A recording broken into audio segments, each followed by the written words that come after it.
Yeah. Well, my name is Catherine O'Hare Rogers, and I'm the Vice President and Compliance Officer for MARR. I want to start off the meeting by introducing the Operator of the Month, Samaritan Way. Is Joe or Randy here with Samaritan Way? I'm on here. My wife is always late, so No, I'm here. Aha, she is here she here. is. Now I got Okay. caught talking crap too. Great. Can you show your faces so we see who we're talking to? Want to congratulate you both. There's Joseph. I want to congratulate you both on an amazing program that you have, and I wanted to have you guys as a this month. So thank you for joining, so you could actually talk about your program a little bit. So what stands out about your program, Joe, Randy? Um, so I think a big part of our program we're 100% peer ran, peer led. So everybody that's a staff member at Samaritan Way, both at the house and the drop-in centers, have been through addiction in one form or another and came out on the other side of it. We're very, so to say, lenient as far as not wanting to discharge or kick people out. We usually try what we call a CAP plan, corrective action plans, and things like that before we actually discharge people.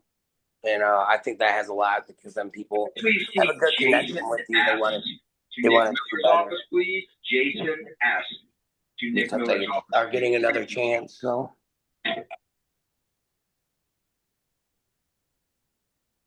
you guys have RCOs as well. Yes, we have one in Muskegon, one in Manistee, and one in Greenville. We don't sleep very much at all. I bet you don't. What I was surprised about too is a 43 bed, and I'm thinking, what am I going to be looking at when I go there?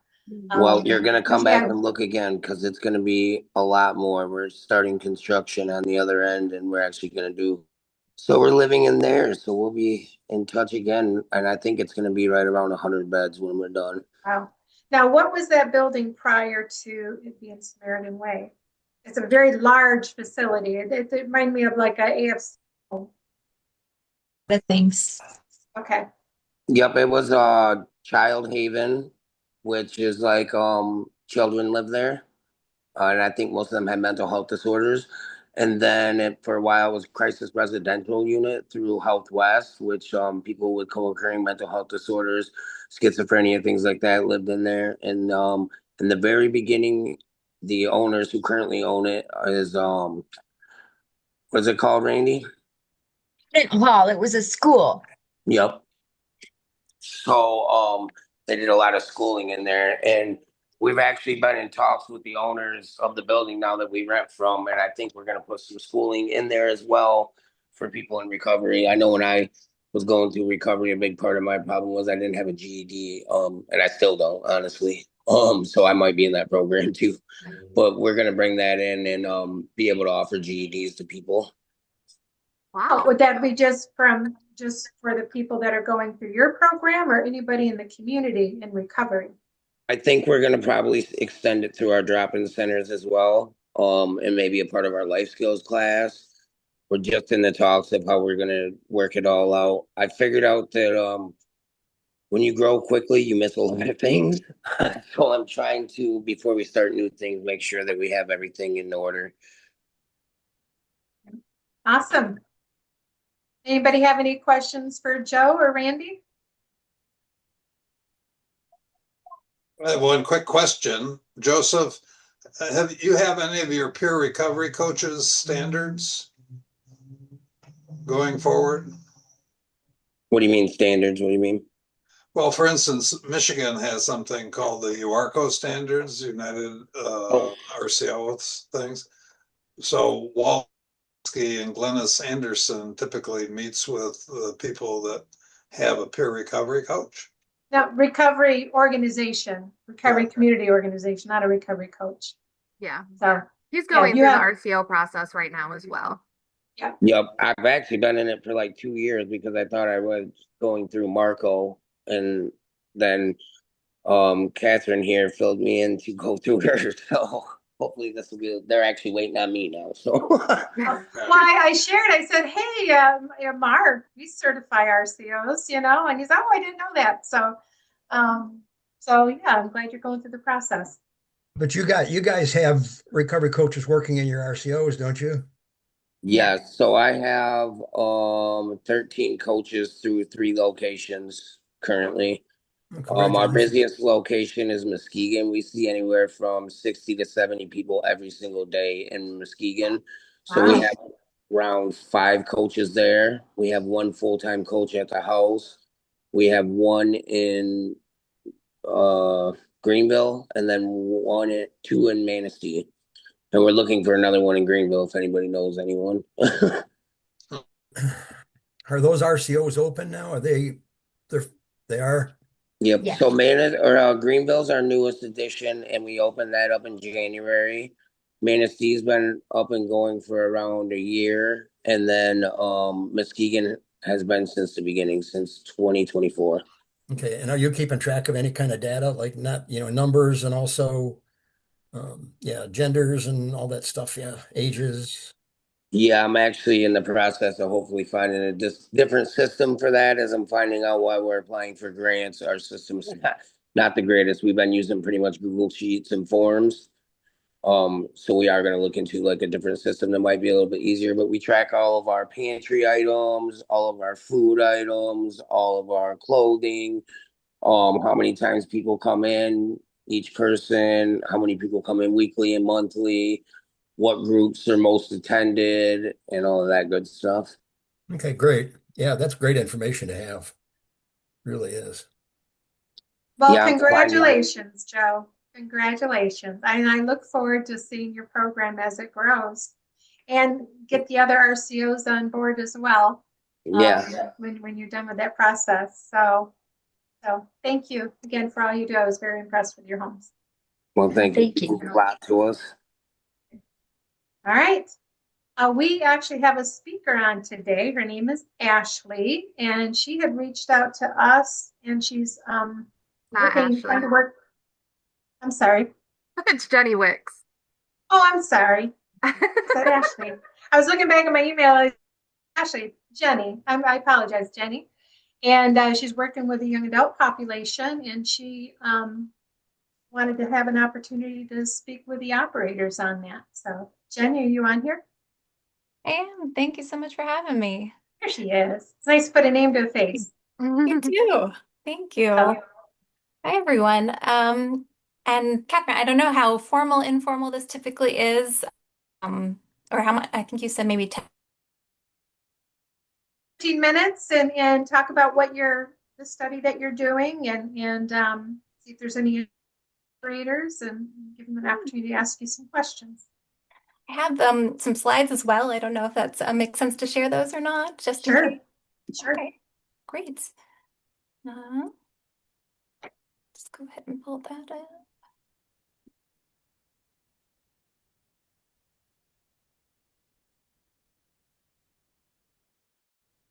Okay. See, I thought I would just share a little bit about who I am, the kinds of work that I do, just for some of the context around this. But again, my name's Jenny. I tend to focus on young adults, and this is work I'm doing focusing more on treatment and recovery related to recovery housing. But for some of my backgrounds, along focus in psychology research for quite a bit of time throughout undergrad, and then working at MGH in Massachusetts, and then back at grad school, and then I transitioned within Brandeis, where now I'm more focused on program evaluation and health services research. So it's a combination of mental health and substance use focus. And then just for a fun fact about me, I've lived in a bunch of different places, and one of them was in fact Michigan. So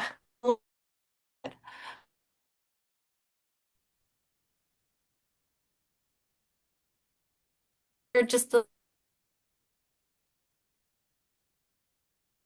have a strong focus on youth, young adults, families, as well as some of my past research is focused a lot on stress, mental health, and coping strategies. A lot of what I do now with the program evaluation is substance use prevention, treatment, and recovery. A lot of that's on the SAMHSA side of things, working with different partners on different grants, and it's looking at things like medications for opioid use disorder, other things like naloxone, overdose training, and a strong focus on stigma education and things like that. Throughout all of my work, I've always really focused on social support, and so currently a lot of that thinking about the role of peer support. And some of my work also has an intersection of behavioral health and disability. I'm also very focused on integrated models of care, which really leans into some of the reason I'm focusing on this work, thinking about recovery housing and how to and things like that to support mental health, behavioral health, housing, employment, all of that. And the reason this work I'm focusing really in on young adults, this transitional age where there's so much that's changing, including, social network and things with family dynamics, and housing. And for this age group, it could be leaving the family home, but it could also be leaving foster and thinking about ways to support, as well as things in transition like education and employment.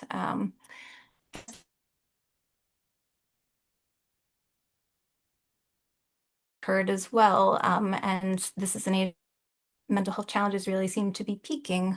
And then these individuals are at increased risk for opioid use disorder. Other substance use disorders too, but I tend to focus on opioid use disorder, but also strong focus overall, I would say, still in co-occurring disorders. And I will apologize for the amount of text that I have up here. It's a bit too much. But some of the things, we know from past research, that's a little by the recovery housing context. Part of the motivation for the current work I'm trying to do is thinking about young adults in the recovery housing context. But there's these gaps here where young adults haven't really had to independently navigate the healthcare system previously, and they have sometimes limited knowledge of OUD, other substance use disorders, and issues related to the drug supply going on. So an emphasis on things like education.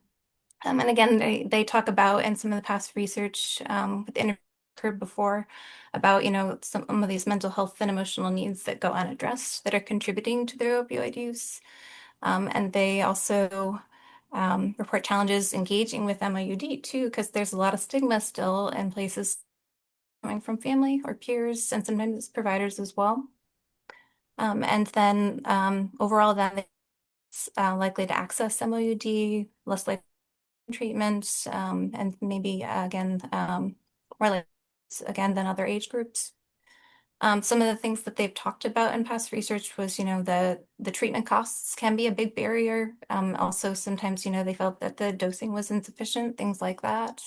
And then, where success is more likely is when other needs do get addressed, things like housing and employment, having supports for those. So then with recovery housing, environment for recovery, opportunity to develop social connections and recovery resources, and leads to improvements for so many things, including substance use, criminal legal involvement, and employment outcomes. And living with other individuals receiving MAUD, there's some evidence from recovery housing that can help reduce stress, feelings of judgment and stigma, provide structure and medication accountability.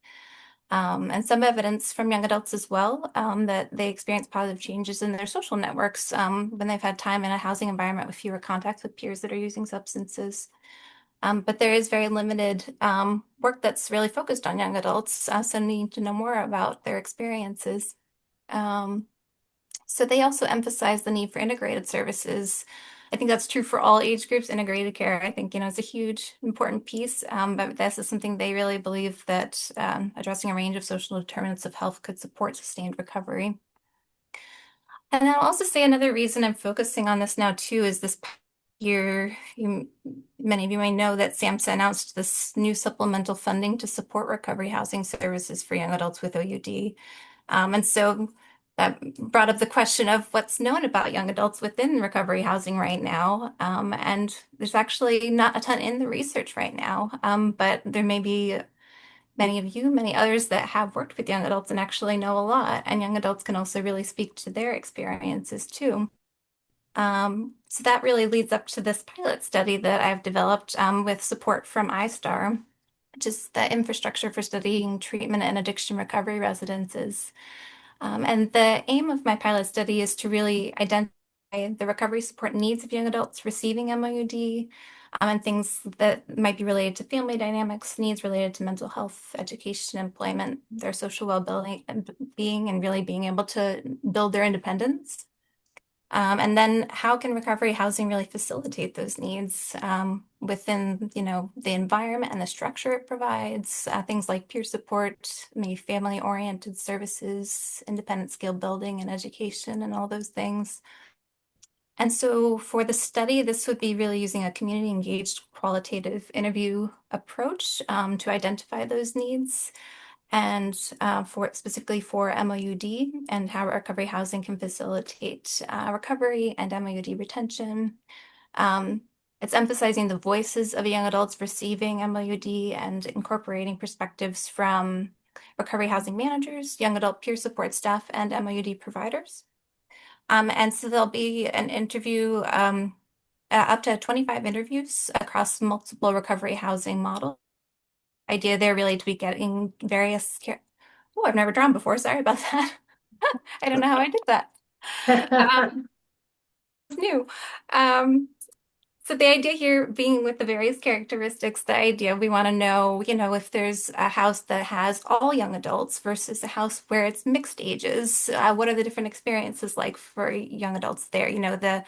For example, having more peers your age that you can relate to, or having those with more experience of an older age and you can learn from them. With these different models, those different experiences, how do young adults feel about those? And also things like if there's more of an OUD focus versus all SUD, learning about various approaches within all these contexts across different recovery housing models. And then just really the overall here is to understand recovery housing model components and start to build evidence-based practices that might best serve young adults receiving MOUD.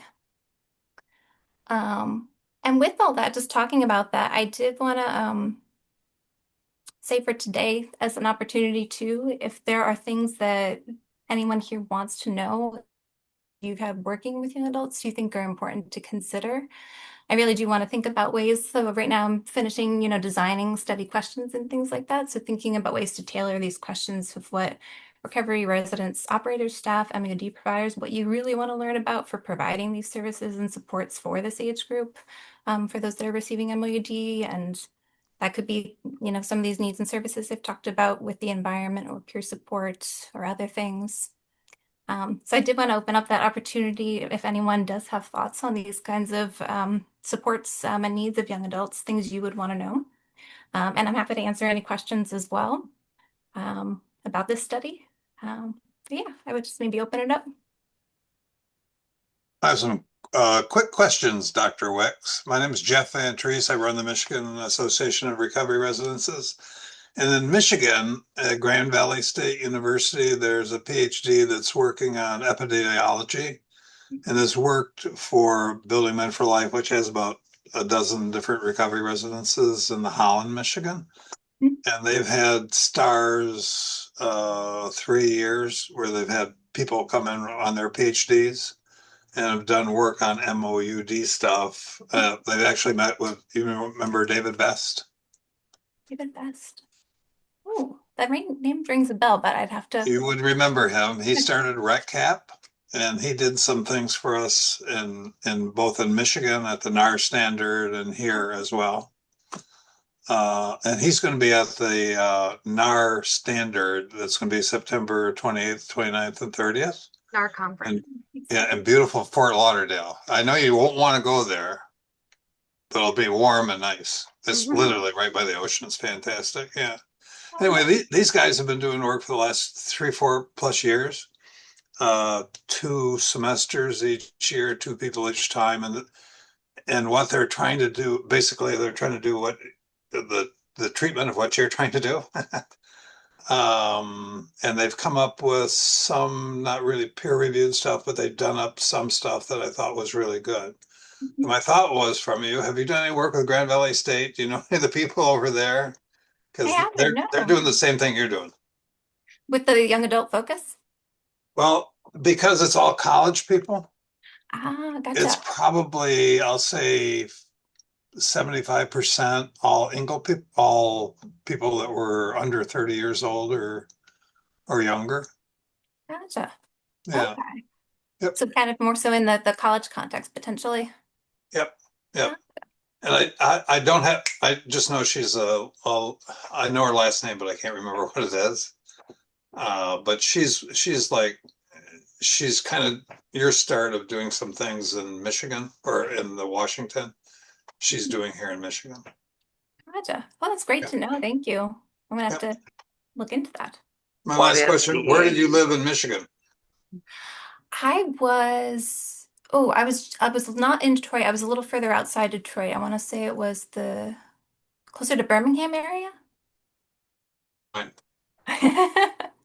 And Jen, you had an Thank- opportunity to speak to some of the operators that are running young adult population homes in Michigan, right? I believe we have 3 different operators that got the grant to run specifically it's 18 to 24-year-old homes.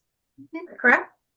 Yeah, so I'm working with one of you. I don't know if they're on, but I am working with one. I work with one also on other kind of youth transitional age focus on a different grant as well. So long-term partnership through Detroit. Okay. Joseph, did Yeah, you that have a was the question? that was the question I had was is when you say young adults, how are you defining that? What age group is that? Yeah, so for the study, it's 18 to 25. The focus of those, source supplemental funding was more 18 to 24. The definition for young adult definitely varies depending, but for this purpose, 18 to 25. That's such a big stretch too, because I've dealt with quite a few young adults in that age group, and they are very different depending on the age. Like an 18-year-old, sometimes I've dealt with a few 18-year-olds and a few 24-year-olds as well, and there's a big difference in like I guess the seriousness I would say of how they're taking the recovery, and then also the maturity level as well. I think that's Yeah, I can agree with that because I know that Recovery Road does 18 all the way up to people in their 60s. Yeah, and that 18 to group is, yeah, that maturity and life experience. They have cluelessness on top of cluelessness. So it definitely takes a lot more to help them to kind of go on a straighter line to see their way through, you know, the confusions of learning how to be an adult and the confusions of just learning how to abstain from drugs and alcohol. Sounds like you're saying, Preston, that I can send you all of my 18 to 24-year-olds in Muskegon. No, actually, it sounds like you're inviting me to send mine to you. Yeah, it Well, sucks as well because they're absolutely still in that party phase of their life. So I feel like it's extremely hard for younger people to pull themselves away from that, especially if they have friends that are like always partying and they have like habitual places that they go to drink and smoke and hang out with people. And so like cutting ties with those people that are closest to you, even though they're a bad influence, would be really hard, I feel like, for younger people to go through.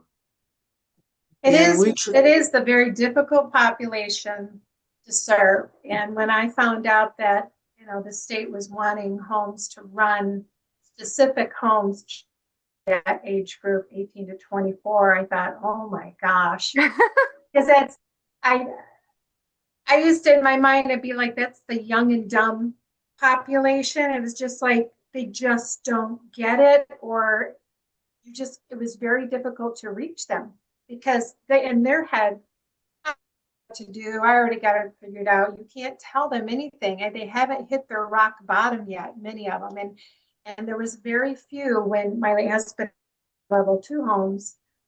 We work with all different age groups, but that population was the most challenging. And what I would avoid doing is putting that population, because everybody had to share a room. I wanted to make sure that there was no young adult sharing a room with another young adult. I always mixed them up. I would put them with somebody that was older and more mature and maybe hit the rock bottom a few times and they had a good person, a good example to follow, versus putting them in a room with somebody that's their age. Because especially in the beginning, I mean, if they're gonna fall off track, who do they want to take with them? They're gonna take somebody that, you know, maybe is early in recovery as well. And just having that mentorship, I personally, we found that there was better success putting somebody who was young with somebody that was older and more mature and had been through the system a while, and gave him a good person to follow, a good example. How about you guys? I mean, everybody here's been dealing with different age groups and stuff. Or what experience have you had with the younger population? Oh, sorry. I was going to mention kind of on the same thing what Catherine was saying is I know Recovery Road, we tried, and this could also tie into like what tailored questions may be worth looking further into when research is being done, is throughout the 19 years that Recovery Road's been doing this, we've tried the strategy that Catherine mentioned of let's mix people together that are at different levels of recovery, and maybe that will be more effective at having peer support. And then we've also tried the way of, you know, keeping like kind people together so that it doesn't absolutely frustrate others that are further along that do not want that nonsense. And neither way was good and neither way was bad for us. And so, yeah, that would be a nice tailored question is I wonder what tends to be a more favorable way of handling it. Yeah, definitely something I would love to know more about those different experiences. You know, at the end of the day, it could be that schools need different things, and one works better for one than the other. I can say that that age group is very hard to get, not only into recovery, but also to get them on a narrow path. But once they do, oh my God, I've seen like probably 4 or 5 people in that age group that once they got it, they like stuck with it and did very, very well, surprisingly. But it took a while to get them there. Yeah, I think I'm finding with my home that it's not just the 25. We're talking to like 30. That I'm seeing that same party behavior. See, and I know they get stuck in that trauma age, and that's that young, you know, when they first started using, when the trauma first happened, and they get stuck in that age, and it follows them later into life. Where us, you know, we did our 18 to 25 party stage, and thank God we didn't, you know, walk through addiction. We've come out of that, but I'm seeing it into their like closer to 30 in my home. That makes sense. Well, you know, I've had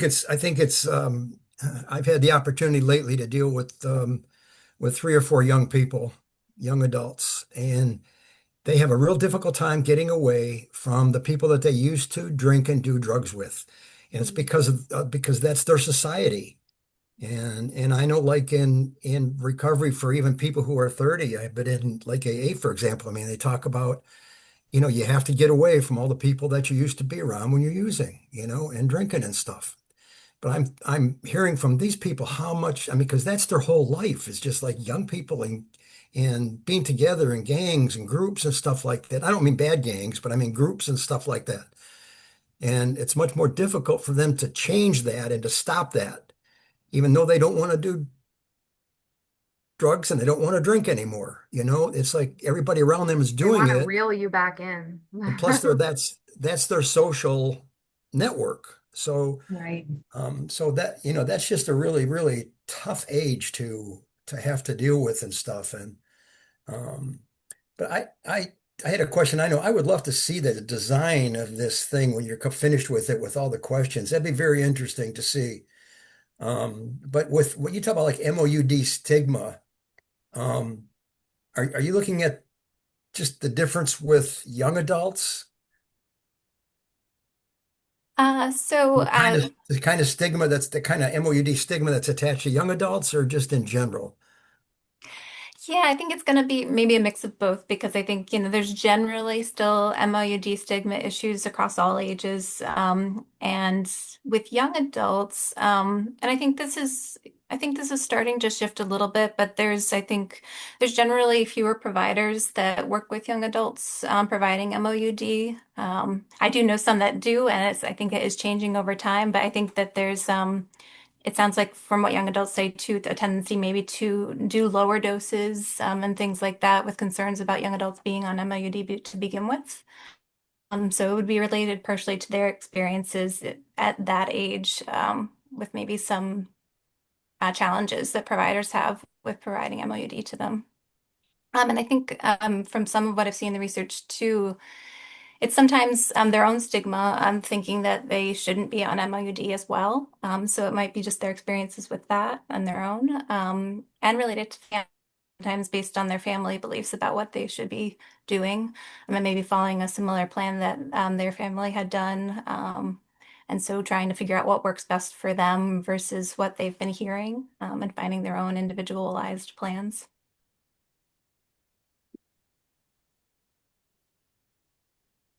I agree with what you said too, Wally, I mean, that's their support system is, they're having a difficult time with that, but a lot of them have their support system is their family and is the one that's using and not supportive. Oh, come on, have a beer. Oh, come on, it's the 4th of July. Just a lot of our population has to deal with that kind of stuff, especially during the holiday time. They struggle. Should I go to the event?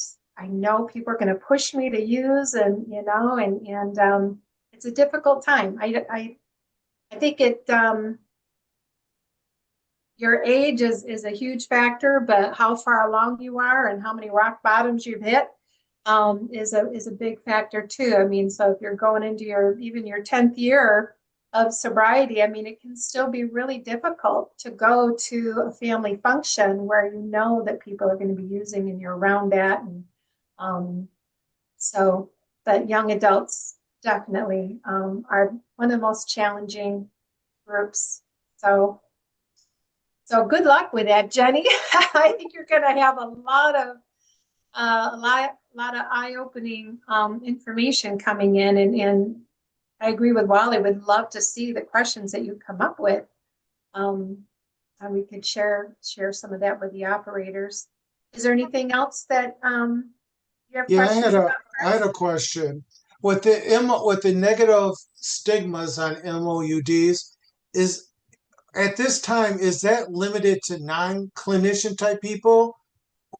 Even still in the medical field, there's still some negative feedback going on.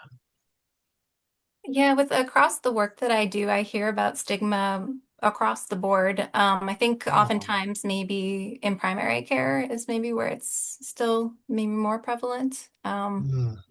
But yeah, I think, if you've got people who are specializing, then, if young adults find their way to them, then it works a little better, I think. But, so many of them coming out of maybe seeing pediatrics and then transitioning, they've got primary care. And I think that they have felt that they just don't know as much or not given to them. Or if they are, then they're not, providers are more hesitant. And so I think from the ones that, we do know from the research, it still feels so limited, but they have commented that they wish they had known more. They wish they knew more early on about what their options were. Um, and I think it is a smaller population of maybe young adults that are receiving MOUD, certainly compared to older adults. But for those that are trying to find ways to support them as much as possible if they are at that stage. But I do think it is also going to be very interesting to hear about the range that we're going to get. I mean, like you said, the 18 to 25 is a huge age range. What we're going to see, around 18 versus later, I mean, we're going to get a whole breadth of experiences and different ways that maybe need to be tailored. So yeah, I think I really appreciate this input and thinking about this, and I would love to share the questions and if people have additional thoughts later on too. Really, really interesting and really helpful. Absolutely. You put your information. Anything you come up with, just send to one of us and we'll send it out to our operators as well to keep everyone in the loop. Put your information in the chat, Jenny, just in case somebody has any other questions, they can reach out to you. All right, yeah, I have it on here and then I'll put it in the chat Perfect. as well. Well, thank you for taking the time to spend with us today and sharing the information. And I hope the study goes well, the pilot study. Thank you. I mean, I appreciate all of your time as well. I really appreciate the opportunity to meet you all and be here. So thank you. Hey, Wally, do you have anything you want to share? Anything going on new that you want to share with the operators? Not anything new. I'm real excited to see Muskegon and them coming on board. And I'll be really happy to make that short trip for me up there to check them out. So Yeah, definitely. Definitely. All right, Jeff, do you have anything that you'd like to share? I know we have a conference coming up. I'd only like to talk to Dr. Wicks about Jenny Miles, who worked at Heller and did all the stuff there at Brandeis, right? Yeah, we Did didn't you work with overlap those groups? sadly, but I know her well from everyone that came before me. Yeah, but you didn't really meet with her? I haven't had the chance to meet her, no. But yeah, the whole Heller group, small world, and we have followed a similar trajectory, it seems. Well, yeah, I thought as much, yeah. Yeah. Another Jennifer, Jenny. Another one, yeah. Kayla, you have anything that you'd like to share? What's going on with operators and new operators coming on board, or any updates on changes that we need to see happen? I also wanted to just mention real quick that we did also add a tab on our website for the young adult 18 to 24 population. For any of our operators that have homes that are like specific to young adults. I know we have like 3 or 4 right now, but if any of you end up tailoring any of your homes to young adults or anything like that, or opening a young adult program, we do have a specific tab on our website now to like help those operators specifically get residents in their homes and stuff like that meet that age group. Yeah, the state reached out, as that there was a grant available for operators if they would open up homes specifically for that age group, but they were finding that they're having a challenge trying to get that specific age group into their home and filling their beds. So but not a lot of them are ready for recovery, and they just haven't, like I said, hit their rock bottom yet, and so they're having a difficult time trying to get the beds filled and keep them filled. So the state reached out and asked if there's something that we could put on the site so that when people are looking for homes, they had something to refer to, because a lot of them, maybe they prefer to have a home that just has their age group, too. So and I can see, like Preston, like you were saying, like with the older population too, maybe they don't want to put up with the nonsense, So so there's an operator that calls the Golden Girl. She was the operator of the month last month, and so her population is older. They just really work together, and they all senior citizens, and they just they are all on the same page. It's a good support for them. So I could see that working with a lot of different populations and different age groups. But trying to keep those beds filled is that's a whole nother, just specifically, especially if you can only have that particular age group in there. That's going to make it very challenging. I also just wanted to kind of mention to all of the operators too, just as a blanket reminder, email definitely is our primary form of communication. So you guys have to have, if it's not you personally, you have to have someone in your program that is receiving emails from us and receiving emails from Certamy, because Certamy sends you reminders as well at 60, 30, and 15 days before your certification is due. So you should absolutely be receiving those reminders If I still don't receive anything from you, I'll usually send my own email reminder. But usually, I mean, we'll end up calling maybe as a courtesy if we're really not hearing from you. But email is something that you have to make sure you're checking all the time. I send out our post-meeting follow-up emails when I send out your renewal. There, it has all of the information in there about what happens for your renewal, what happens if you open a new residence, that kind of thing. That information's constantly getting to you. So really, no, everyone just needs to know this and um, have that. So if maybe you're not receiving emails from us, if you're not receiving my post-meeting follow-up emails, maybe see if it's going to your spam or anything like that. We've definitely had some issues with operators not receiving emails and then falling off because we do have our late fee as well. So if you do not meet your renewal date, you will get $100 late fee, and that only gives you 7 additional days to complete your renewal, any outstanding requirements, and then your certification is void after that. If we don't receive everything from you, we're not receiving your payments, we're not receiving responses from you, then your certification will be removed. Okay, so I just really wanted to put that out there. One other thing was the new residences. I wanted to just remind everyone because I feel like every time there's a new residence, someone doesn't know the process or they try to complete their renewal. Your renewal is not what you complete. You just reach out to me and I have to actually add a new residence form, assign it to your CertiMe profile for you to fill out. And that is for your new residence information, the address. I need your updated certificate of insurance and your prorated amount to pay for the remainder of your certification year so they can all be reviewed together at the time of renewal. So whenever anybody opens up a new residence, just reach straight out to me and request a new residence form, and then we'll go through the process from there. That is also on everybody's renewal. I put that right at the bottom, the process for new residents, just in case anybody ever forgets. But other than that, that's basically all I wanted to touch on. So, anyone have any questions or comments, concerns? The new I'm curious operators. how many people. I'm curious how many people have had success with this year with filling out grants and having them approved. I know that recently I tried one and was not approved, and the explanation they gave really didn't make much sense to me. So I don't know if they're just become more stringent or if people are having the same experience that they think that they answered all the questions where they're a perfect fit, but they were still denied. I was just wondering what other people's experience has been this year. Question. What I've heard from that, Preston, is that there's not enough money right now. When I say next now, it's for the next 6 to 9 months.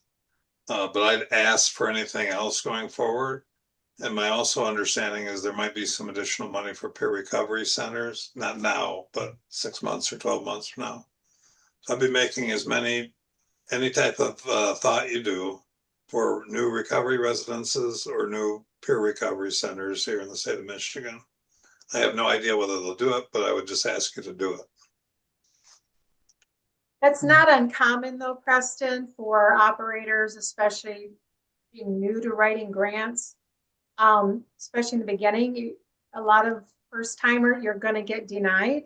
And it may be 3 or 4 times you try to apply and you may be denied. But my understanding is once you get approved, it's more easier the next time you apply for a grant because your name's out there. They see that you've already applied and you were approved. I would recommend, and actually, I don't see Glennis on here, but Glennis had talked about in the past because she has written grants for a different program before, a program she used to be associated with. And, but she had talked about possibly having some kind of a group or meeting with the operators on this is how you write a grant and try to help people along when you're going through that process. To find somebody that writes grants, it can be pretty expensive to have somebody write a grant for you. I don't know if anybody, if you're Kent County or you're with Health West. I don't know if they have anything available throughout their community mental health agency or within the PHPs, if they have something that can help with grant writing. Does anybody know of any assistance out there for operators that are trying to write grants? And MARR asked this question a couple of years ago, and we got one from the people in Detroit that said that they're doing it themselves, so they might be able to help somebody for 1,000 or 2,000. It was Debbie. Deb Garrett. Yeah, Debbie. So I don't know of any other thought other than what Debbie does. And she was willing to do it, I think, for like a couple $1,000 or something. That could be a lot, that's a lot of, and that's no guarantee that you're gonna get it either. But $0. Yeah, I like Ann King Hudson. I know that you've applied and you've written grants before too, right? Ann, you're on here. There's a few operators that have done it and have been successful doing it. You can share your information in the chat, and maybe somebody can reach out and have, ask some questions on how they can be helped with that. That would be great. I would suggest just putting some time and effort into talking to your like universities and your junior colleges or whatever they call them now. And sometimes they have people that are in those English departments that would just love to take on a project like that. Well, it's not, I mean, I think I've only done it twice in the last 19 years. So it's not really even part of my business model. It's just that what's interesting is and I don't know if this is similar to others, but I get people in organizations that I work with and I contract with, they go, hey, Preston, I have a great opportunity for Recovery Road to grow so that we could fill your house up even more. And they find them for me and they go, you're the perfect fit. And I look them over and I carefully read the criteria and I'm like 99.9% perfect fit. So I spend the time and then they go, oh, nope, you're not the right fit. So I was like, okay, maybe I don't know if I was the oddball one that just didn't know how to read the criteria or if other people go through the same experience of, yeah, we were the right fit too, but it still didn't work. But yeah, it'll probably be another 10 years before I bother with it again. I'm already busy enough. People are writing stuff in the chat, like Stephanie wrote that a couple grants, they were told that the number of people who applied was high, and yep. PJ Samantha wrote for the restoration house. There's actually a phone number too if you have any questions. The 269-815-5500 is in the chat. So if anyone else is working on trying to apply for grants and stuff, that's great. Yeah, and it's difficult to do because even if you do get it, some of the requirements of those grants are pretty stringent. I mean, I worked a couple years ago with drug court out of a circuit court, and they applied to SAMHSA and they actually got a grant.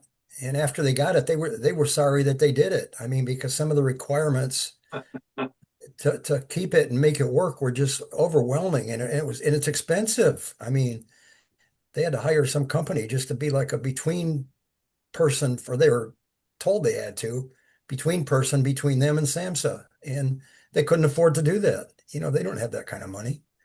So I think it behooves you to try. It really does. But just beware that it's not easy, especially when you're dealing with a government that's supplying the grants or offering the grants. I would do it. I would certainly try it. And it's easy to get partway down that road and say, I don't want to do this anymore. I can't do it. So, but anyway. I've had people reach out that don't even have homes. Yeah. Hey, I'd like to open up a home. I understand there's a grant available, and how do I get that grant? And I'm like, a home is like the cart before the horse, or what came first, the chicken or the egg? So so there's people applying for grants that don't even have homes and thinking that they're going to give them a grant to open up the home, and there are grants available. I know there off and on there's been grants available for current operators that are looking to expand because they want you to expand. They want you to grow, like grow into like the rural locations and stuff. You know, there was a grant available for that kind of stuff, but they want homes in the boonies, you know, which is needed, where they're needed all over the place. But what you got to think about is location, location, location, right? So, I mean, you can't put somebody in the middle of a cornfield and expect them to be able to get back and how they're going to find a job. You know, there's no busing. Maybe they're 5 miles from the closest town. How are they going to get to meetings? How are they going to build these community resources when you put them so far out in the boonies? So they've got to be close. So otherwise, it really kind of affects their success rate.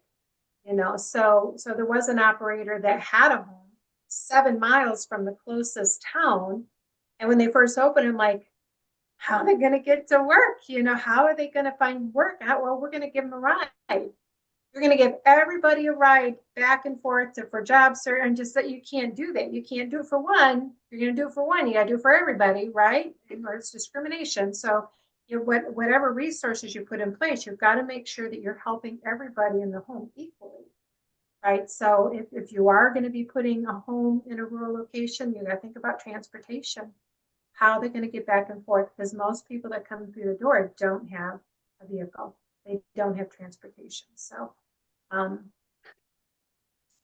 Samantha, get a hand up. Hi. So, something came across my desk, and has anybody heard of the MDHHS recovery housing funds that just came out in like June? Okay, I so think there was a deadline on that though for applying. yeah, so well, it has like a list of all the ones that made the cut. Um, for it's like up to $4,000 per client. I thought that is awesome. So I'm having a couple of the girls that have been at the house for a year, looking to getting help with, it's like first last month's rent, utility help up to $4,000. And if you're on the list, it's a pretty long list of recovery places that are eligible for these funds. So I didn't know if anybody had heard about it. Yeah, we went to the training and we're looking into it for a few of our clients because you had to be tied back with a nonprofit agency that did treatment in order to qualify for some of it. But it also can help with like some self-pay in the recovery house too. The only like real downside we were finding is you can only utilize it once a year. So even if you don't use the whole 4,000, you can't use it. Like we couldn't pay for their eviction in January and then pay for their first and last month's rent in May. It had to all be applied for at the same time, which could be difficult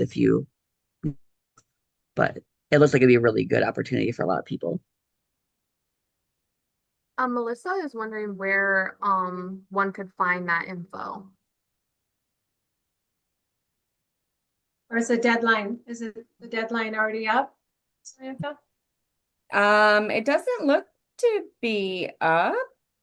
If your organization made the list, and it's pretty lengthy, just depends on which organization you work with. It looks to be listed somewhere, or is it MDHHS? Yeah, it came with the outreach email, and I was trying to see if I could find the email. There you go. For it, because it came with like the list of who was already like pre-qualified, and there were ways you could get qualified if you weren't already. I will see if I can find it and can pass it along. Yeah, or I can also like forward you the paperwork, Kayla, or whatever. Yeah, that'd be great if somebody could forward that to Kayla, and Kayla could share that with the after meeting information as well. Yeah, I just found the email, so I'll forward it to Kayla with awesome. Thanks, Stephanie. What it was. Yep. Well, we got a few minutes left. Does anybody have anything they'd like to share? Anything going on with your program? Anything fun you did for the 4th of July with your homes? 250th anniversary. I got a thought thing that I could ask Catherine and Kayla to do. No, thank you. Not Oh. interested. Next. Next. No, my thought would be to have some offer on the MARR website that says, here's what's going on with Michigan grants going forward. I don't get those things, but if any of our 50 people on this phone call says, hey, I got something about recovery residents, if they'd send it to me, I'll put it on the MARR website. I won't do it. Kayla will do it. Yeah, anything to do Good with idea. grants Yeah, if we or have. I try to send out like if I receive like those kinds of things via email, I try to send that out to like everybody too as like a blanket, like just so you know. Or was the big one that had nothing, it was like 2 years ago where they did nothing but peer recovery coach. So those are the type of things, anything that had anything with recovery on it, send it to the MARR website. Yeah. That's all I had now. That wasn't too bad. No. Well, thank you, everybody. I appreciate you attending today. I know a lot of people are on vacation and stuff. It's still summer and hot. So hopefully your power stays on. And like Dawn Farms, they had an issue. Make sure homes don't have to provide air conditioning, just as a reminder, but you do have to make sure that you're providing some source of comfort for your individual. So if your home doesn't have like central air, at least provide like a box fan or something for each bed so that they can be comfortable during this period. Show them how to use it. Like if they can put it in the window and blow the hot air out during the day and blow the cooler air in during the night, that kind of stuff. Because it is difficult. It's a difficult time right now for everybody, and especially during the heat waves we've been having. So thank you so much. You guys have a great month. We'll see you next month. Hey guys.